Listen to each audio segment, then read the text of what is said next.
영산강 상류. 호남 고속도로를 연결해주는 영산강교와 북문대로 선상의 산동교 사이에 자리 잡은 다리. 사람들은 이 다리를 옛 산동교라 부른다. 1934년 목포와 신의주를 잇는 국도 1호선의 일부로 건설된 옛 산동교는 오랜 세월 광주 북부의 주요 진출입 통로 역할을 해왔다. 여기 아니면 강주를 왔다 갔다 못했어요. 이 다리로 왔다 갔다 했고 버스도 왔다 갔다 했고. 산동교가 이곳 친수공원의 중심으로 자리 잡으면서 지금은 시민들의 휴식 공간 역할을 톡톡히 해주고 있다. 그러나 1950년 7월 23일 이 다리를 사이에 두고 국군과 북한군 간에 치열한 전투가 벌어졌다는 사실을 아는 사람은 많지 않다. 막 오고 있다 보니까는 사람이 공중으로 날아가고 그랬어. 그 사람한테 정통으로 맞아버린 거야. 그래갖고 그 사람 섰던 자리가 도로가 폭팍 패버렸어. 나라가 위기에 처할 때마다 고향과 조국을 구하기 위해 모든 것을 바친 젊은 그들. 그리고 남겨진 사람들. 희생하신 분들에 대한 고마움을 끝까지 잊지 않고 기억하는 것, 그것이 바로 보훈의 교체입니다. 오늘 우리가 누리는 자유와 평화는 온전히 호국영령들과 참전 용사들 그리고 그 가족들의 희생에서 비롯된 것이다. 이 땅에 발붙이고 살아가는 우리 모두가 이제 그 빚을 갚아야 한다. 그것이 우리 모두의 약속이 되어야 한다.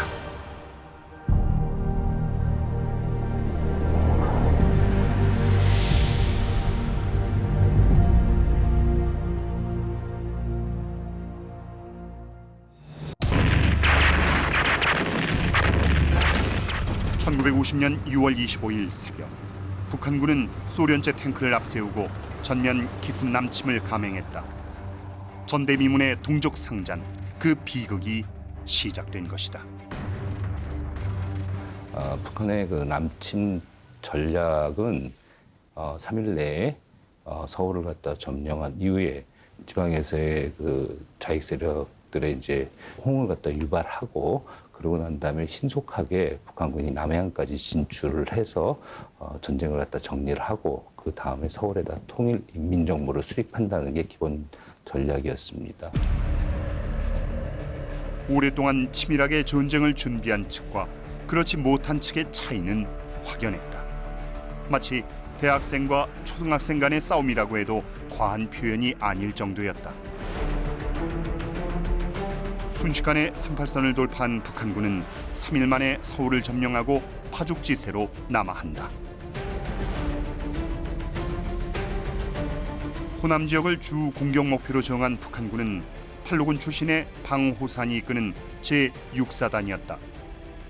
중국 대륙에서 장개석 군대를 물리치고 일본군과도 싸워 이긴 막강한 전투력을 보유한 부대였다. 6사단이 3개 연대로 편성되어 있었는데 그 2개 연대는 익산에서 지금 현재 서해안 고속도로 축선으로 해서 2개 연대는 바로 목표 쪽으로 공격을 하게 되고 1개 연대가 전주, 정읍, 장성, 강주 방향으로 들어오게 됩니다. 그래서 산동교 전투에서 우리 군경과 학도병들과 전투를 하게 된 부대는 6사단 중에 1개 연대로 분석되고 있습니다. 순천, 진주를 거쳐 낙동강 전선인 마산 지역으로 가는 길목에 위치한 광주는 북한군에게도 전략적 요충지였다. 6.25 전쟁이 발발하기 전 광주 지역 방어부대는 육군 5사단이었다. 전쟁이 터지면서 5사단 20년대가 최전선에 투입되자 지역 방어를 위해 26년대가 급히 편성되었다. 26년대는 일부 잔류 병력과 후퇴한 병력, 학도병, 경찰로 이뤄진 말하자면 군경 혼성 부대였는데 그 중심은 지역 소속의 경찰이었다. 말이 연대였지 병력 규모로는 기껏해야 일개 대대 수준이었다. 7월 22일 군경 합동부대가 북한군과 처음 조우한 곳은 광주와 전남의 관문 장성이었다. 그러나 현지 경찰은 물론 군경 합동부대도 북한 정규군의 막강한 화력을 당해낼 수 없었다. 장성 사거리에서 후퇴를 해가지고 벌써 여기까지 들어왔다 그 얘기야. 근데 우리가 갈 데가 없잖아요. 거기 현지 경찰이 후퇴를 해버렸으니까. 그래서 장명규 대대장이 여기서는 안 된다. 요 다음에 장성하고 경계선으로 가자. 그래가지고 이제 비하를 경유해서 산동교까지 온 거예요. 7월 23일 새벽 4시 26년대 공병부대는 적의 광주 진격을 저지하기 위해 산동교를 폭파한다. 군인들이 막 가마를 주라 그래요. 이게 TNT를 찍마냐면 거기다 TNT 그놈 담아서 튀려고 폭파시키려고. 예, 폭파시키려고 아침에 일찌감치 그때 왔더만 폭파들 진짜. 이렇게 했죠. 이렇게 그래갖고 이렇게 밑으로 내려앉고 이놈은 가운데 치는 이게 세 칸이 어긋났다는 결론이요. 세 칸. 주민이 지목한 곳은 옛 산동교 사진의 폭파 지점과 정확히 일치했다. 이 부분이 이제 저쪽에서 봤을 때 이쪽 이 다리 위치가 정확히 맞는 부분입니다. 그래서 저 모양도 다리 모양도 좀 원통 모양으로 지금 다르게 생겼죠. 후에 여기 불황민들이 이제 보수한 곳이라고 제가 추정을 하고 있습니다. 사진 자료를 통해서. 광주 쪽에서 봤을 때 8번째 교각을 폭파해 상판 3개를 끊어 북한군 탱크와 병력의 도강을 지연시키기 위한 작전이었다. 산동교를 폭파한 군경 합동부대는 광주 시내를 등지고 영산강과 산동교를 마주할 수 있는 높이 100m 안팎의 두 산등성이의 방어선을 구축했다. 지금은 숲이 우거지고 주위에 아파트가 줄지어 서 있어 옛 모습을 찾아보기 힘들지만 당시만 해도 이 산엔 나무가 별로 없어 시야가 확 트인 상태였다. 탱크 수억 대와 중화기로 무장한 북한군이 영산강 건너편의 모습을 드러낸 것은 7월 23일 오전 11시경. 뭐 현장 여기를 못 건너니까 양쪽으로 딱 배치를 하더라고. 24대의 추럭에 빡빡 싣고 왔으니까 한 대에 40명만 잡아도 얼마요? 800에다가 1000몇백 명 되지요. 그 소총도 그 당시 M1 소총과 우리 경찰에서 가지고 있는 99 소총, 99시 그거 있기 때문에 화력 차이도 대단하게 큰 차이가 나죠. 당시 군경 합동부대와 북한군의 전력을 비교해 보면 우선 군경 합동부대 병력은 300여 명으로 북한군의 3분의 1에도 못 미쳤다. 또한 북한군이 소련제 T-34 탱크 수흑대와 장갑차 2대, 82mm 박격포, 기관총 AK 소총으로 무장한 반면 군경 합동부대는 2.3인치 로켓포, 몇 정의 M1, 칼빈, 일본 경찰이 쓰던 99식 소총을 지니고 있었을 뿐이다. 이처럼 절대 불리한 상황에서 군경 합동부대는 목숨을 건 방어 전투에 나선 것이다. 처음에는 포탄을 갖다가 광주 시내에만 쏘더라고. 슝! 그거라고 호로로로로 빵! 호로로로 뻥! 그러니까 종방 근처에만 떨어져. 멀리 뒤에서.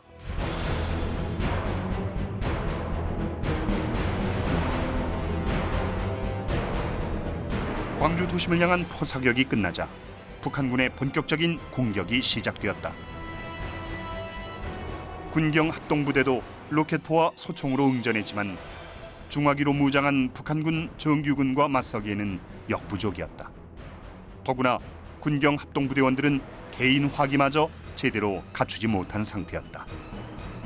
바로 저 산 능성에서 배치를 받아가지고 앞에 1선에서는 두 명이 서서 총을 하나 가지고 있고 뒤에 2선에서는 총이 없어가지고 비무장으로 대기하고 앞에서 전사를 하면 그 총을 받아서 자기가 다시 잡고 이놈들이 집중 사격을 여기다 하는데 그런데 빵 소리가 나서 기창이 저기서 독자들이 막 날라온단 말이야. 그래서 막 하고 있다 보니까는 사람이 공중으로 날아가 버렸어.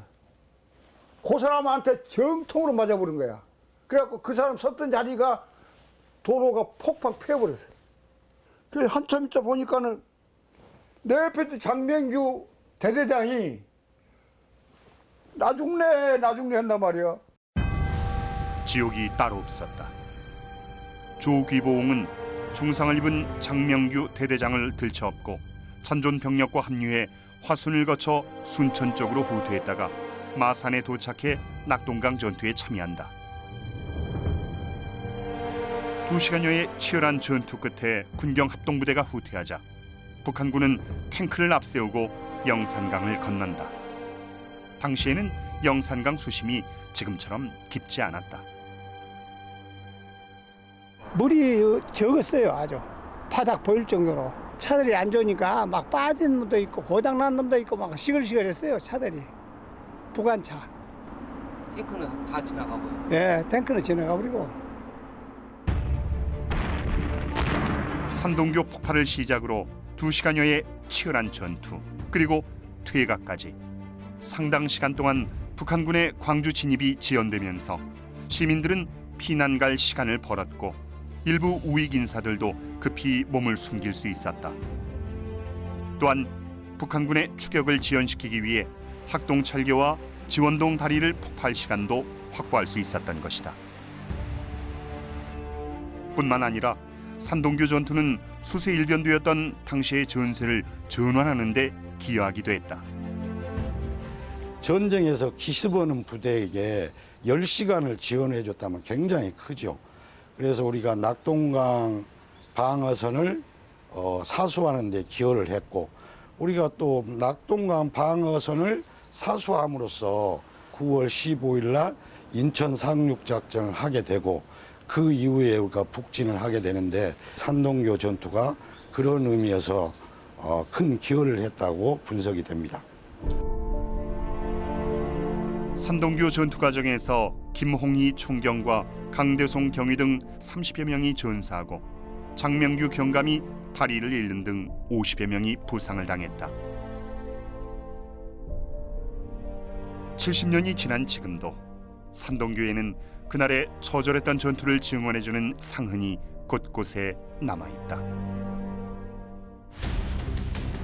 1950년 7월 23일 오후 광주에 무혈 입성한 북한군은 인민위원회를 재건하는 한편 광주 형무소에 수감되어 있던 좌익수들과 일반 죄수들을 석방하고 지역의 우익 인사에 대한 검거에 나선다.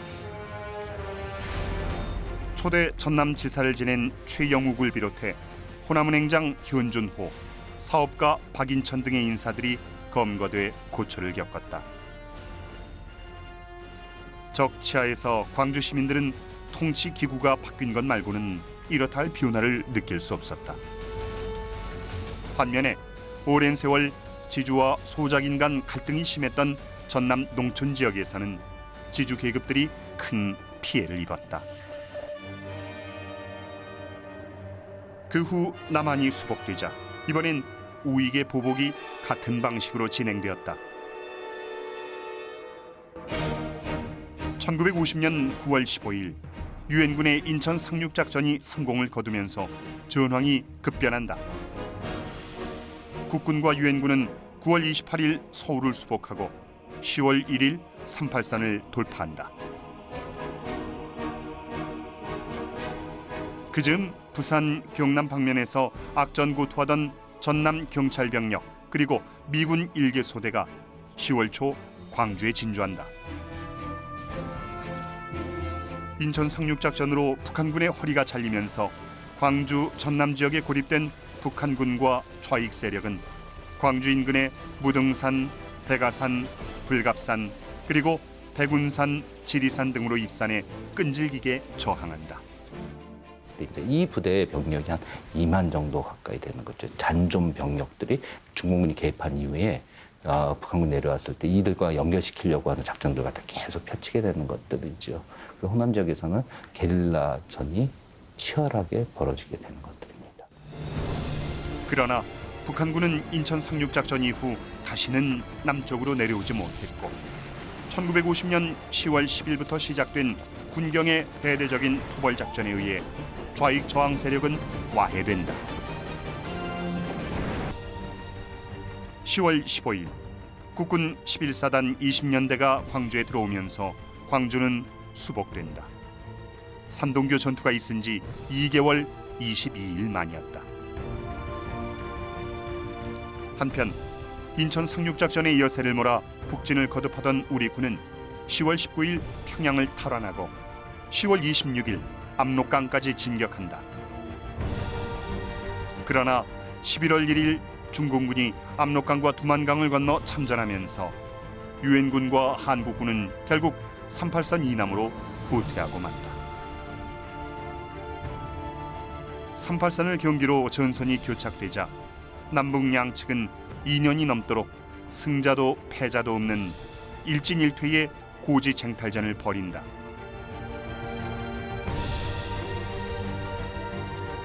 (1953년 7월 27일) 유엔군과 북한군 양측은 마침내 휴전협정에 조인한다. 피비린내 나는 동족 상잔의 3년 전쟁이 끝난 것이다.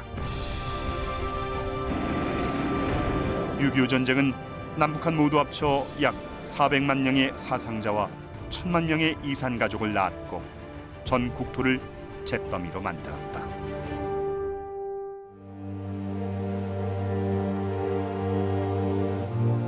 대한민국의 대표적인 국립묘지 중 하나인 대전현충원.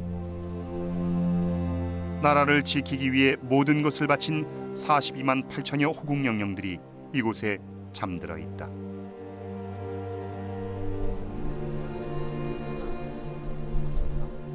슬픔과 명예가 늘 함께하는 곳.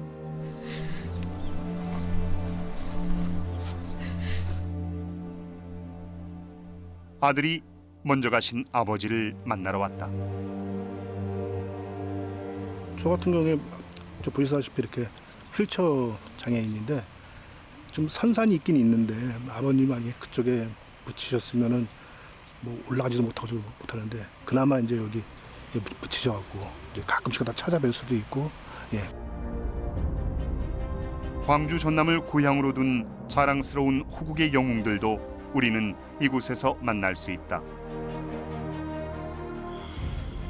1950년 7월 23일 산동교 전투에서 전사한 김홍희 총경을 비롯해 6.25 전쟁의 명장 임부택 소장,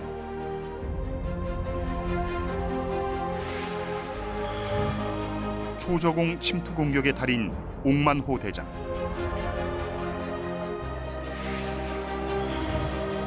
서울수복의 숨은 영웅 박정모 대령,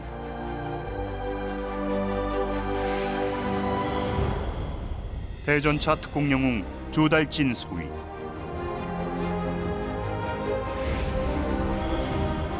최고의 공용화기 사수 서정우 하사,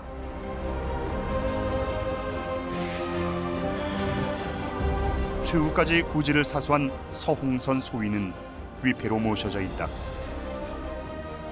아직까지 유해를 찾지 못했기 때문이다.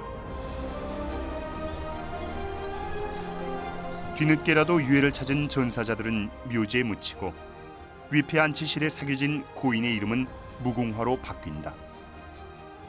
서홍선, 그의 이름 석자가 하루빨리 무궁화로 피어나길 기원한다.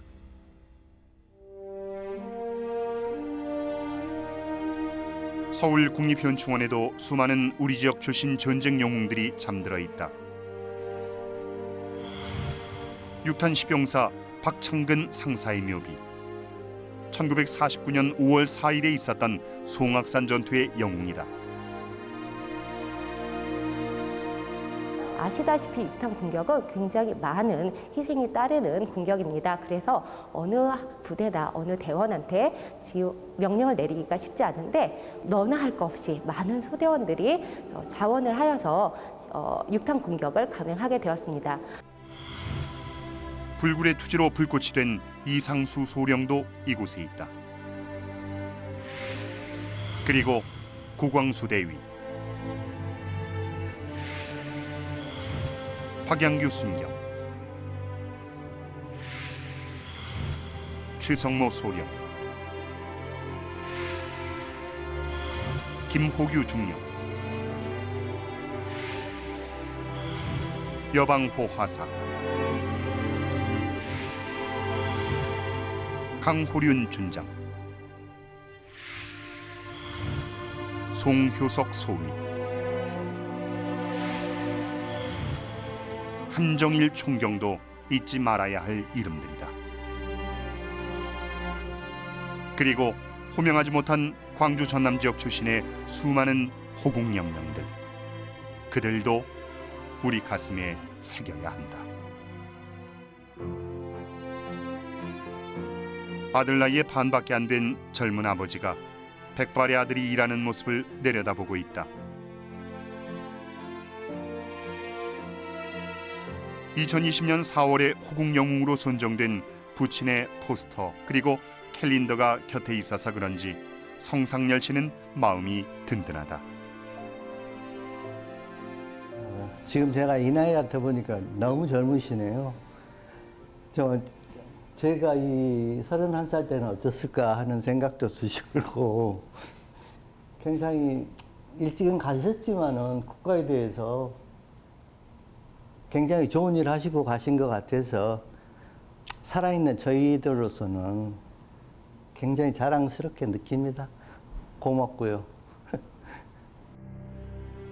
1928년 6월 25일 광주에서 나고 자란 성관식 소령.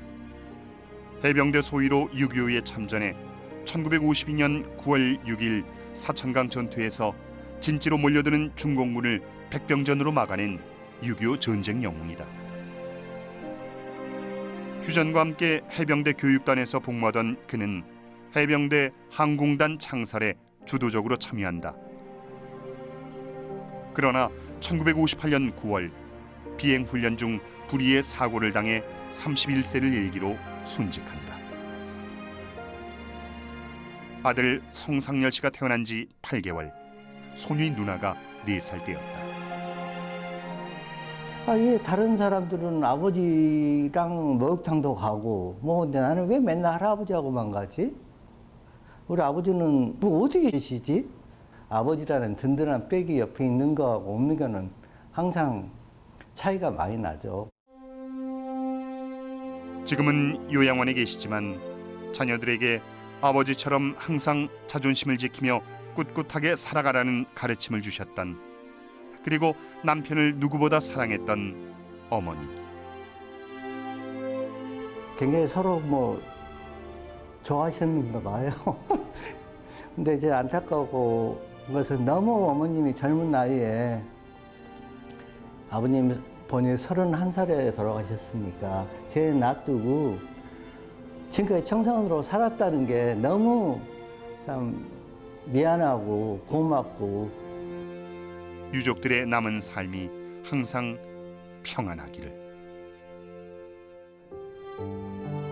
손우녀 할머니가 모처럼 아들, 딸과 자리를 함께했다. 손할머니 그리고 요양원에 입원 중인 남편 박영희 할아버지는 6.25 부부 참전 용사다. 손할머니가 전란에 휩싸인 것은 영암경찰서에서 전화교환원으로 일하던 때였다. 17, 꽃다운 나이였다. 박영희 할아버지는 당시 20살 청년으로 무안경찰서에서 근무하고 있었다. 전쟁 중 손할머니의 임무는 그녀가 소속된 경찰 부대를 지원하는 일이었다. 직원들이 갔다가 그 포에 있는 사람들 실탄 같은 거 갖다 주고 뭐 먹을 거 갖다 주고 우리들이 뭐 갖다 올라가서 주고 오고 막 총이 여러 대를 버떡버떡 해라 막 불이 그래도 안 맞았어라. 아이고 그때 사람 겁나 죽었어라. 막 스리껐다 오게 보면 사람들이 목으로 들어놓고 이렇게 들어놓고 이거 트럭으로 들어놓고 소음장 찬지였어. 전쟁이 끝나고 영암경찰서에서 함께 근무하게 된 손우녀 할머니와 박영희 할아버지는 결혼해 가정을 이룬다.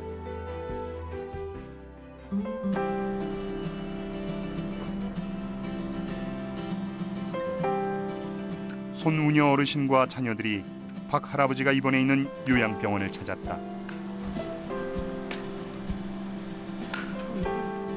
코로나19로 병실 면회가 금지돼 병원 1층에 따로 마련된 면회소에서 온 가족이 만났다.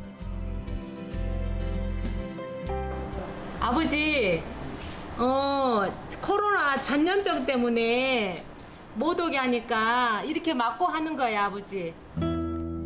박 할아버지는 사랑하는 가족과 자신을 막아선 비닐 장벽이 몹시 불편한 모양이다.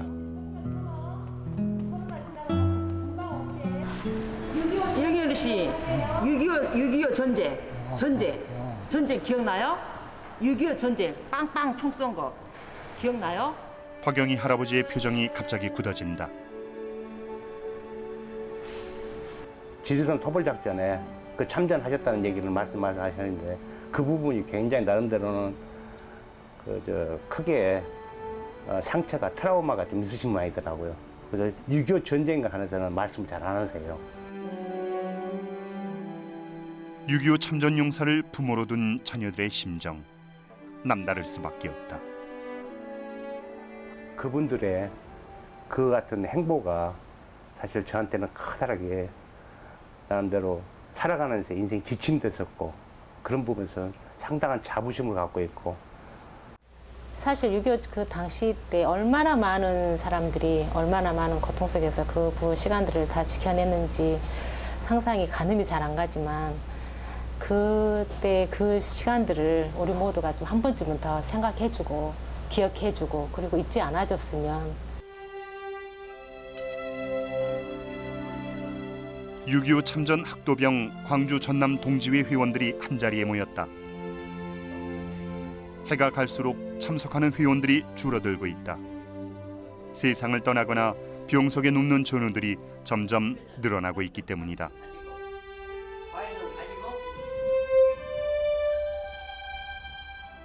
구순의 노병들이 70년 전 함께 전장을 누볐던 옛 전우들을 만나러 왔다.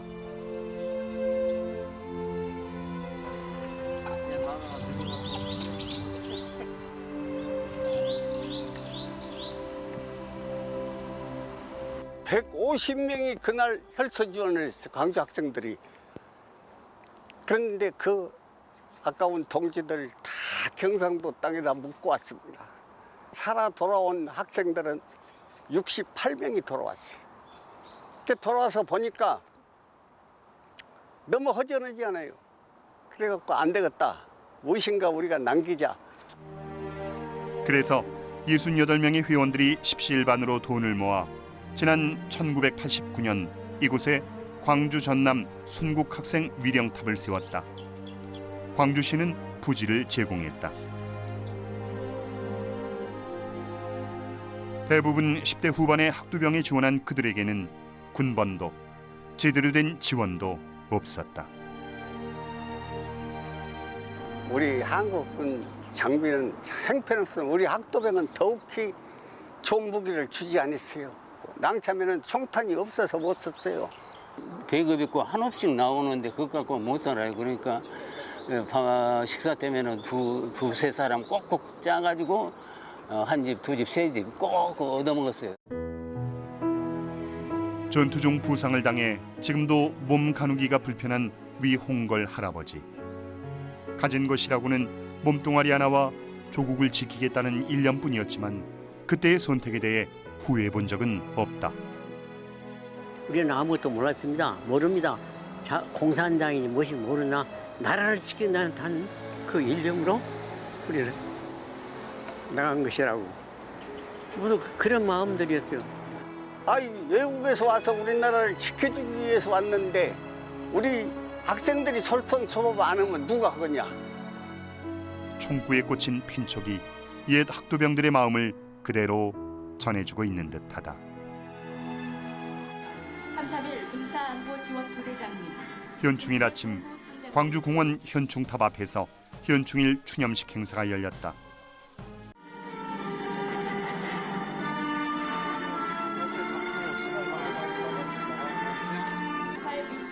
5.18 광주민주화운동 40주년, 4.19 혁명 60주년, 6.25 전쟁 70주년, 봉오동 청살기 전투 승전 100주년이 올해와 겹치고 코로나 위기 속에서 맞는 현충일이어서 그런지 행사 분위기가 더 비장하고 엄숙해 보인다.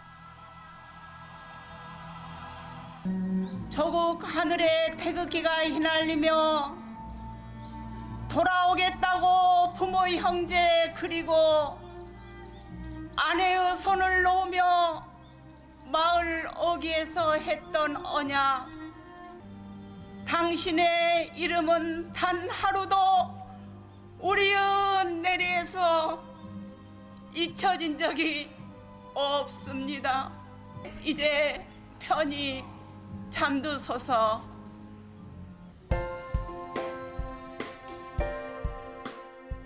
(6.25) 전쟁과 월남전에 참가한 역전의 노병 김진권 할아버지 집 대문에 국가유공자 명패가 달렸다.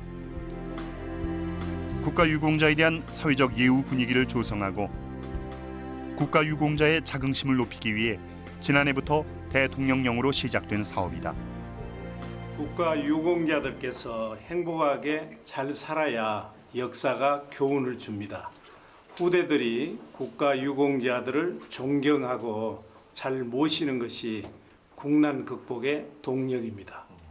예, 제가 6.25 때 전쟁을 했지만은 그런 것은 다 젊은 사람들이 그 당시에는 해야 될 임무가 되기 때문에 다 그걸 본분으로 알고 있고 오늘날에 와서 이와 같이 모두 다 챙겨주시니까 노병으로서 너무나 감사합니다.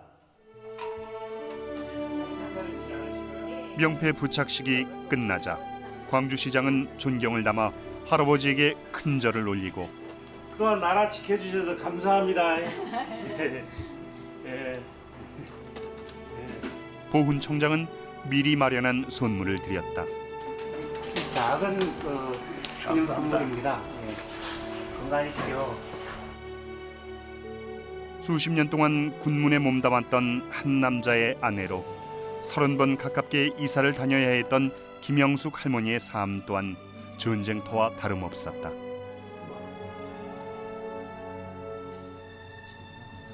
장교라 그러니까 한 1년, 2년 만에 한 번씩 그렇게 이사를 많이 했어요. 지금은 교통이 좋으니까 괜찮은데 그때는 뭐 한 3일씩, 이틀씩 여관방에서 잠도 자고 짐이 먼저 도착을 안 하니까 그런 생활을 하고 살았어요. 강원도 좌우 뭐 원주, 포천, 연천 안 간 데가 없이 그러고 다녔어요. 초급 장교 시절부터 포연자욱한 국내외 전투 현장을 누벼온 김 할아버지.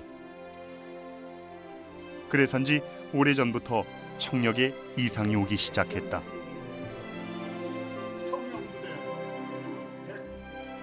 월남전에서 접촉한 고엽제도 그의 건강을 위협하고 있다. 그래서일까 노병의 당부가 예사롭지 않다. 제 소망은 안보를 튼튼히 해서 다시는 이 나라에 유교와 같은 비극이 없도록 우리 전체가 철저히 대비체계를 갖춰주실 것을 간절히 부탁드립니다.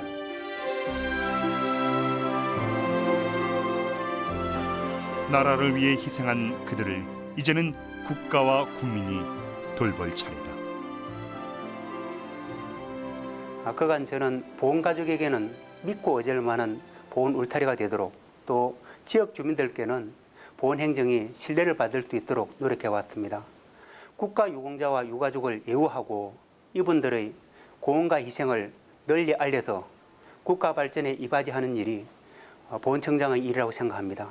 앞으로도 우리 보훈가족이 명예로운 삶을 사실 수 있도록 든든한 보훈 정책을 펼쳐나가겠습니다. 지난 2017년 6월 산동교에서 뜻깊은 행사가 열렸다. 광주를 점령하려는 북한군에 맞서 목숨을 걸고 싸웠던 군경합동부대의 산동교 전투를 기억하자는 의미였다.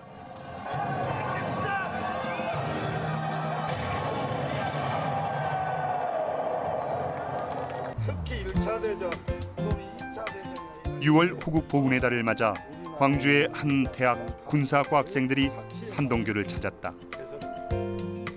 70년 전 이곳 산동교에서 벌어졌던 전투의 의미를 되새겨보는, 말하자면 현장 학습인 셈이다.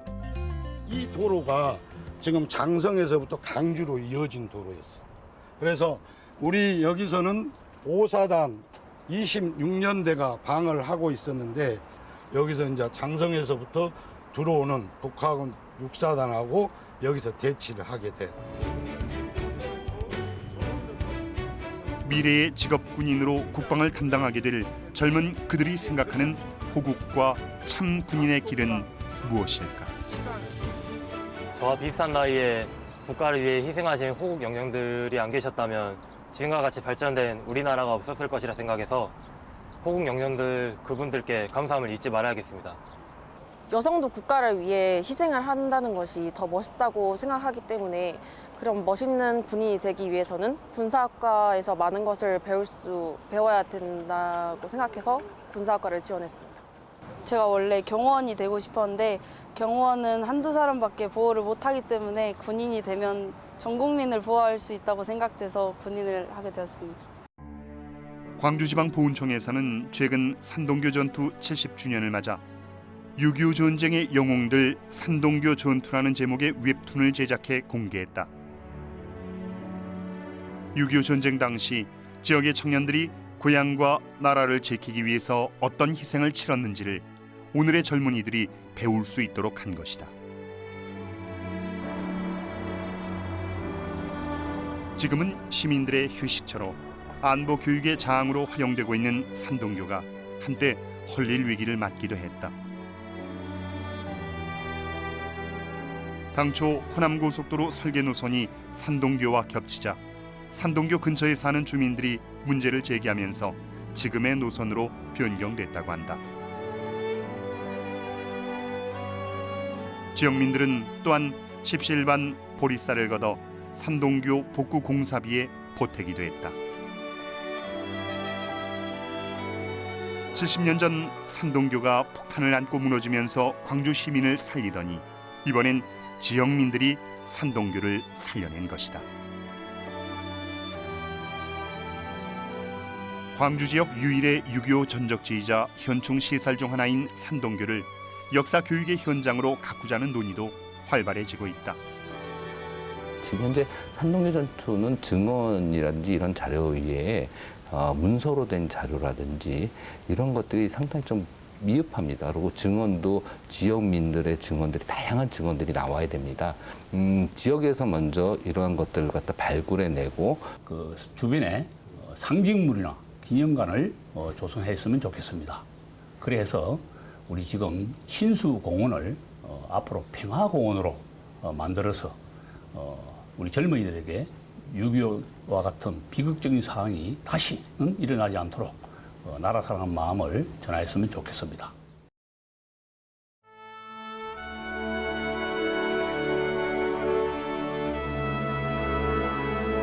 동학농민전쟁, 광주 학생 독립운동, 6.25 전쟁, 5.18 광주 민주화운동, 그리고 촛불혁명에 이르기까지 광주 전남 사람들은 역사의 고비마다 나라를 구하기 위해 온몸을 바쳤다. 조국을 위해 고귀한 생명을 바친 그들을 기억해야 한다.